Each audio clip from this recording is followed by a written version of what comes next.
បាទសូមគោរពនិងជម្រាបសួរដល់ថ្នាក់ដឹកនាំក៏ដូចជាបុគ្គលិកកម្មករដែលកំពុងអនុវត្តជាជាប់កៅស៊ូ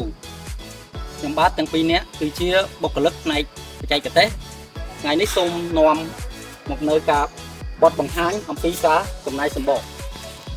អញ្ចឹងបងប្អូនក្រឡេកមកមើលដើមកៅស៊ូរបស់យើងឃើញថាមានមួយពុម្ពត្រាសាធំចែកចេញជា5ពុម្ពត្រាសាតូចក្នុងមួយពុម្ពត្រាសាតូចមានប្រវែង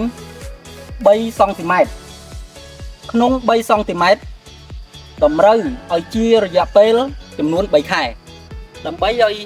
ជាត្រឹមត្រូវតាមស្តង់ដារបច្ចេកទេសយើងត្រូវក្រឡេកមកមើល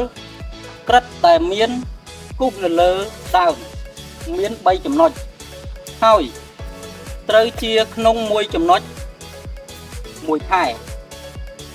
ក្នុង1ខែត្រូវជាចំនួន10ពន្លាកក្នុង1ពន្លាកយើងត្រូវចំណាយសម្បកចាប់ពី 1.1 មីលីម៉ែត្រដល់ 1.5 មីលីម៉ែត្រ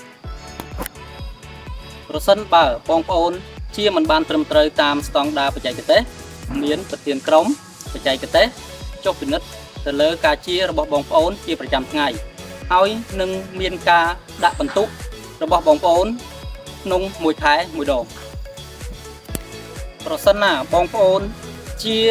ត្រូវតាមស្តង់ដារបច្ចេកទេសក្រុមហ៊ុននឹងអនុញ្ញាតឲ្យជា D2 ដើម្បីបន្ថែមទិន្នផលបន្តទៀតបើបងប្អូនជាមិនបានត្រឹមត្រូវតាមស្តង់ដារបច្ចេកទេសនោះក្រុមហ៊ុនមិនអនុញ្ញាតឲ្យជា D2 ឬក៏ឲ្យតេតមុនអញ្ចឹង